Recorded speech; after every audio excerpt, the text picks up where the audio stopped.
Everyone, a quick toast, I said, tapping my glass. Voices thinned, chairs scraped. My mother's smile tightened, the kind she wore for neighborhood committees. I lifted my hand, and the ring caught the chandelier light. I got married last week, I said. Caleb and I went to the courthouse. My sister Blythe drew a breath like she was tasting something sour. Kyle, her investor boyfriend, angled closer to her shoulder and murmured, "Bold timing. My father." Paul looked to my mother as if the words belonged to her first. Donna did not blink. "To the courthouse," she said, almost kindly. How efficient. It was simple. I said, "And right." Blythe's mouth curled. "You could have waited for a real ceremony, or a real career match." Kyle chuckled under his breath. "Optics matter. Marin, Caleb's not here," I thought, and that was okay. He had work, real work with grease and honesty. I kept my voice even. Optics do not hold a marriage together. My mother folded her napkin with careful precision. "You have always confused impulse with courage." My father cleared his throat. "We had plans for grad school, for stability, plans I never agreed to." I said. Blythe leaned in. "Perfume, sweet and sharp. Marin, a mechanic. When Kyle is closing mid-seven-figure deals, you deserve someone on your level." Kyle flashed an apologetic smile that carried no apology. Friends and family were ready to celebrate an actual elevation. I let the sting land and pass. Caleb respects me. That is the elevation. Donna's eyes cut to my father, then back to me. Her voice went soft, deliberate. "In our eyes, you are already dead." A small sound went through the room, a breath catching in many throats. I felt my heart climb, then settle into a slow, stubborn beat. I counted to 3, understood. I said. Blythe laughed, quick and bright. "There she goes again." Dramatic. I turned to my father. "Is that yours too?" He looked at his hands. "Your mother spoke for both of us. Then I'll speak for myself." I said. I stood, pushing my chair in gently, the way I was taught. "I chose my husband. I will choose him again." Kyle tipped his glass to Blythe. "Well, there it is." I took my coat from the back of the chair. My mother said nothing. My father did not look up. Blythe's smile stayed, but her eyes were restless, calculating. I slipped the ring under my glove and walked out. "Soccer sign-ups are Saturday," I said. I was 7 and bouncing in the kitchen. My mother set down a brochure. "You will take piano. Soccer is loud. Piano is refined. I want grass stains," I said. "You want approval?" She answered. "Start with posture." My father folded his newspaper. "Listen to your mother." At the first recital, my finger slipped. In the car, my mother counted beats on the steering wheel. "Missed notes mean missed chances." I practiced. I said, "Practice correctly." She replied, "Try again." By middle school, she pre-screened friends, not Zoe. My mother said, "Reading a permission slip. Comic books signal unserious homes." "She is kind," I said. "Kindness without ambition is charity work." She said, "Return the slip." My father started the dishwasher. "Do not argue tonight." Blythe breezed in with a certificate. "State essay winner." "Frame it," my mother said, kissing her cheek. She turned to me. "See what focused effort looks like." I held up my poem. "First place at the school." "Lovely," she said, already reaching for the measuring tape to hem Blythe's blazer. "Keep at it." High school debate replaced art, on stage. I lost my argument and wanted to laugh at my shaking hands. In the car, my mother did not start the engine. "You smiled," she said. "It was nerves. Nerves are undisciplined decisions." "You embarrassed us." My father watched the fog on the windshield. "She will do better." "Say it." My mother told me. "I will do better," I said. "Senior year." I brought home a B in English and set the report card on the table like surrender. My mother scanned it and sighed. Why can you not be more like Blythe? Blythe walked through the door with roses and 3 congratulations voicemails. Speaker on, internship downtown. She sang. See, my mother said. I stacked plates for dinner and kept the quiet in my teeth. Ambition is safety, my mother said. I will teach you until you learn. My father poured water for everyone and none for himself. Listen to your mother. My car is coughing, I said, half late and half embarrassed. The man behind the counter wiped his hands. Caleb, he said, pop the hood. Tell me exactly what the cough sounds like. Petulant, I said. Like my mother when I picked the wrong elective. He laughed once. Misfire, then. He listened, head tilted. Could be plugs. Give me 20 minutes. I called work to stall. When Caleb came back, he held a small part like a found tooth. Spark plug. Yes. But I almost blamed your coils. I was wrong.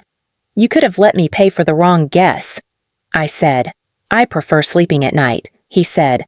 Plugs, not coils. Labor's less. I will eat the diagnosis time. How much? He wrote the number and slid it over. It should be this. I marked it down to this. You did not have to. I did, he said. Start it. The engine smoothed like a breath finally taken. I smiled without asking permission from anyone.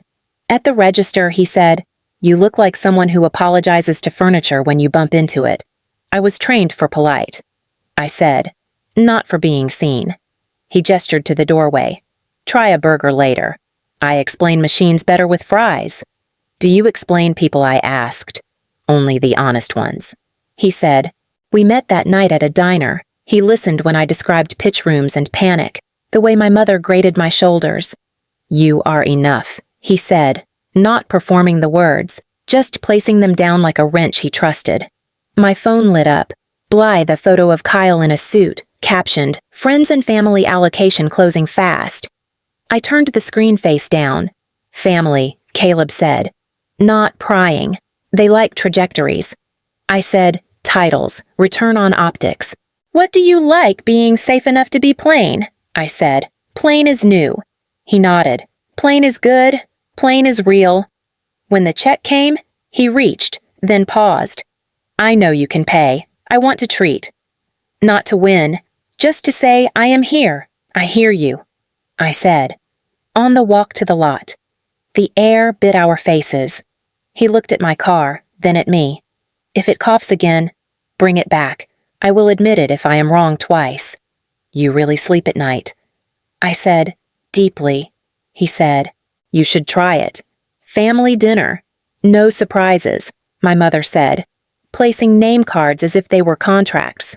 Noted, I said. My father poured water. We have been reviewing plans. Grad school remains on the table. We can fund tuition if you stay focused the next 2 years. I do not want grad school, I said. It is not about want, my mother replied. It is about trajectory. Blythe adjusted her bracelet. Trajectory looks better when your partner's resume does not have grease on it. Kyle, my mother prompted. Kyle cleared his throat like a mic check. Friends and family vehicle. Short-term note, 90 to 120 days. Target yield 12%. We will file the Form D this quarter. He smiled. Early allocation is limited. My father leaned in. That could help you build a cushion. Marin, I am not an accredited investor, I said. Kyle waved a hand. Regulatory is a spectrum. We structure around it. The demand is strong. Strong like your confidence. I said, Where is the filing now? Paperwork moves when capital moves. He said. Blythe laughed. You are allergic to opportunity. I am allergic to vagueness, I said. My mother slid a folder toward me. Health plan, phone plan. We have covered these to let you grow, but you cannot grow while clinging to a mechanic. You need someone on your level. Define level, I said. Graduate credentials, corporate lanes, partners who open doors. She said, Caleb keeps them open. I said, for customers and for me. My father tapped the folder. If you insist on this marriage path, we cannot extend the benefits. It is time you learned the cost of choices. So, conditional love has a spreadsheet, I said. Conditional standards, my mother corrected. They protect you from small lives. Blythe tilted her chin. Kyle is closing mid-seven-figure deals. He is offering you a seat. I have a seat, I said, at a table that does not measure me by yield. Kyle's smile thinned. Suit yourself. My mother's voice softened, which was her sharpest blade. When you are ready to be serious, the plan remains. Until then, do not ask us to underwrite your mistakes. I am not asking. I said, then hear me. My father said, choose wisely or choose alone. I reached the foyer. Blythe's heels followed like a metronome. Say it was a joke, she said. We will spin it. It was a marriage. I said, not a press release. Kyle appeared beside her. You are emotional. Sleep on it. I can still reserve a small allocation. Optics repair themselves with wins. File your form first. I said. My mother stepped between us, voice low. Intimate. You can annul quietly. We will reinstate the plans. Health, phone, grad school, 2 years of stability.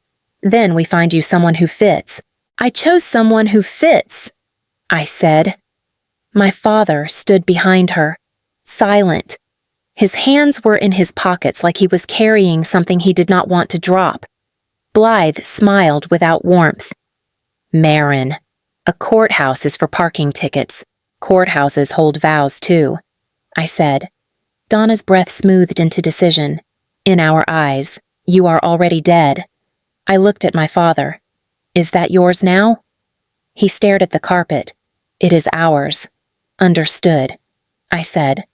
Kyle lifted his glass to nobody. Then consider this your exit interview. I took my coat. My mother caught the sleeve, then released it as if it burned. You will call when it collapses, she said. I will not, I said. Outside, the air cut clean. My phone buzzed in my pocket. Caleb, tell me where you are, he said, halfway to the car. I said, do you want me there? He asked. I want quiet. I said, and your hand in mine when I get home. It is waiting, he said. I drove without music. At our door. He opened his palm. I slid my fingers in like the shape had been planned for years. Do you need me to argue with you? He asked. I need you to believe me. I said, I do. He said. The phone lit again. Mom, then Dad, then Blythe. Voicemails stacked like plates. Block them now or in the morning, Caleb asked. Now, I said. I pressed each name and slid the bar. My hands shook once, then steadied. Tea, he asked. Just water. I said, and the couch. We sat until the ringing stopped. The radiator hissed like it wanted a say. Caleb nudged my shoulder with his. We should tell people, he said. Not hide our marriage like a dent you buff out later.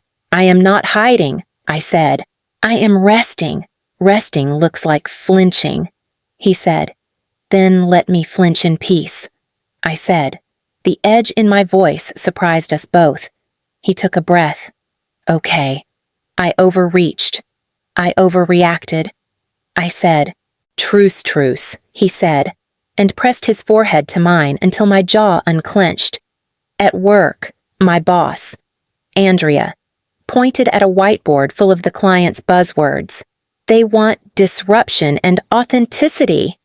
She said, pick one. The client, a founder in a navy sweater, folded his arms. Our users love innovation. Your users love solving a simple problem, I said. They need a nudge, not fireworks.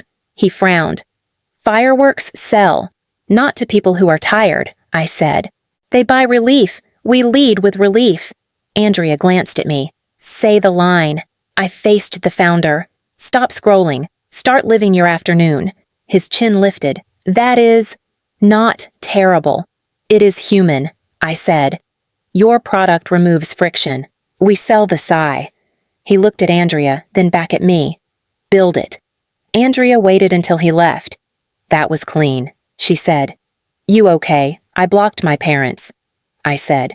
She nodded once, not prying. Your work reads calmer. At home. Caleb cued an old playlist and offered a hand. 3 minutes, he said. No talking. We swayed in our socks. Ridiculous and ordinary. The song ended. I reached for my phone. I am writing my mother, I said. He watched me type. I am safe. I am married. I do not need rescue. I hovered over send, then deleted the message. Not yet, I said. Still resting. He said, not unkind. We ate late. Between bites he asked, do you want to wear a ring at work? I do. I said, I am tired of practicing invisibility. Then tomorrow. He said, not for them. For you. Tomorrow, I said, before bed. He touched my wrist. I was wrong earlier. You do not flinch. You recalibrate. I shake and then stand. I said, same thing. He said, different verbs. Both honest. I set my phone face down. It stayed silent. The quiet felt earned. My phone lit with a name I had not seen in months. Margaret. I would not call if it were small. She said, Blythe wired $60,000 into Kyle's friends and family vehicle. She got a promissory note with missing terms, missing how I said, no maturity date that matches what he pitched. No filed Form D. She is shaken. I am listening, I said. A second line blinked in. Blythe. I merged the calls. Do not hang up, she said. Her voice was thin. Kyle's office is empty. The receptionist says they never had a long-term lease. His number goes straight to a recorded message. What did the bank say? I asked. A fraud officer said there are multiple complaints. He asked for screenshots and the wire confirmation. He kept using the word pattern. Margaret exhaled. I can drive her to the station. I am at the building, Blythe said. The directory still lists his suite. The door is locked. There is a sticky note that says mail forwarded. I cannot breathe. You can? I said. In for 4. Hold for 4.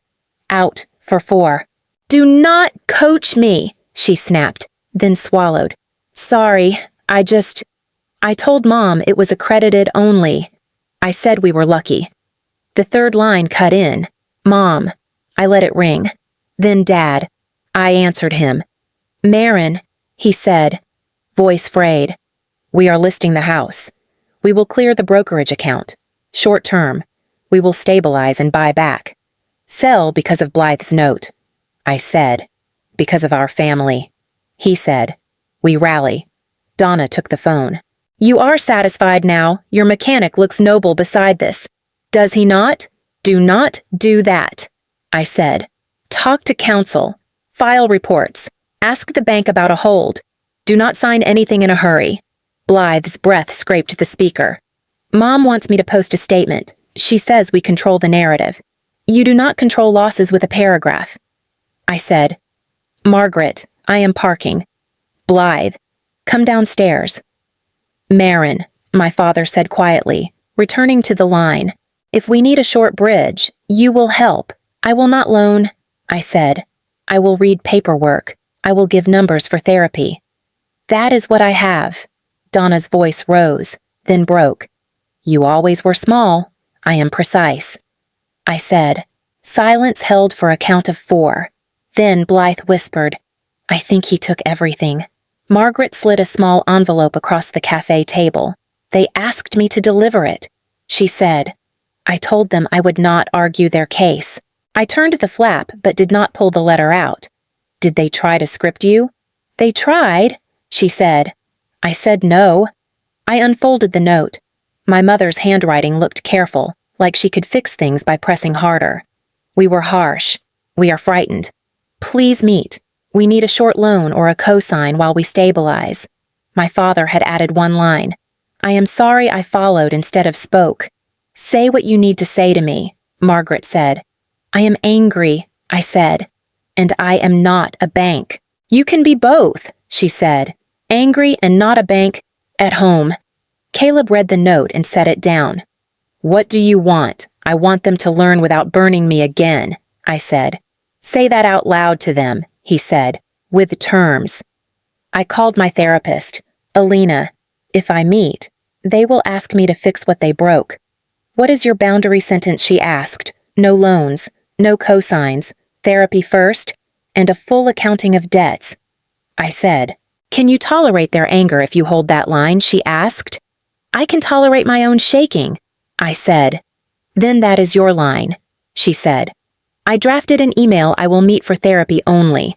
I will not provide money or signatures. I hope you find the help you need. I stared at the cursor until the screen blurred. I saved the draft and closed the laptop. Caleb touched my shoulder. You do not have to rescue anyone to be a good person. I know, I said, but I keep checking the door anyway. Check the lock, he said. Not the door. I breathed in, counted, and put the envelope in a drawer. The drawer clicked like a small promise. The bell rang 3 times, fast, then once more like a plea. I opened the door a hand's width. My mother stood with my father and Blythe behind her. We need to talk, she said. Say it here, I said. My father's voice was hoarse. We are in trouble. The house is listed. The brokerage is nearly gone. Blythe's mascara had smeared. He took everything, she said. $60,000 and more in fees.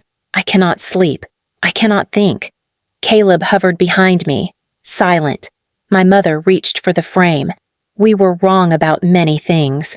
She said, let us fix this together. A small bridge, a cosign on a short lease.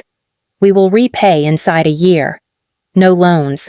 I said, no cosigns. Therapy first. Full accounting of debts and obligations, in writing. My father blinked. We do not need therapy. We need liquidity. You need both. I said, you are asking me to carry the same weight that broke me. Blythe's voice rose. You are punishing us because you chose him. Caleb did not move. I am protecting myself because I chose me, I said. My mother straightened. You would leave your family on the curb. I am offering a door, I said. It opens at a therapist's office. I will sit with you there. I will not finance you here. My father rubbed his eyes. We raised you to be better than this. You raised me to be obedient, I said. I learned how to be clear. Blythe stepped forward. Please, Marin, just sign one form. 1 month. No, I said. My mother's mouth trembled, then hardened. You are cruel. I am precise, I said, and I am done being collateral. I widened the gap only enough to pass a card. Therapist, times. My conditions printed on the back. My father took it. My mother did not. Blythe stared at the floor. I met my mother's eyes. The dead cannot come back. Control is what died. I closed the door and leaned my head against the wood. Caleb's hand found mine. Andrea set the plaque on my desk. Your line carried the campaign. She said, It carried me, I said. A teen from the client team lingered in the doorway. How do you write like that? She asked. Out loud first, I said.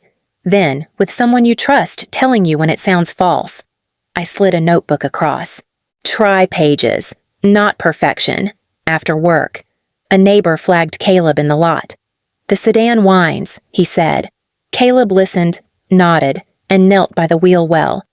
I can tune it Saturday, he said. Bring your kid. I will show him the trick. On the balcony. I watered the small tree. Caleb leaned on the rail. Dinner with friends tomorrow, he asked. Yes, I said. Bring the playlist. I wrote on a plain card, I hope you are well. I will meet you in therapy when you are ready. I will not discuss money. I wish you steadiness. I sealed the envelope. Caleb tapped it once. You are steady, he said. I am learning, I said. At our kitchen table, friends passed bowls and bad jokes. Someone clinked a spoon. Another told a story that went nowhere. Laughter crossed the room and stayed. Caleb nudged my knee. You good? He asked. I am here, I said. He folded my hand into his. Then we are both good.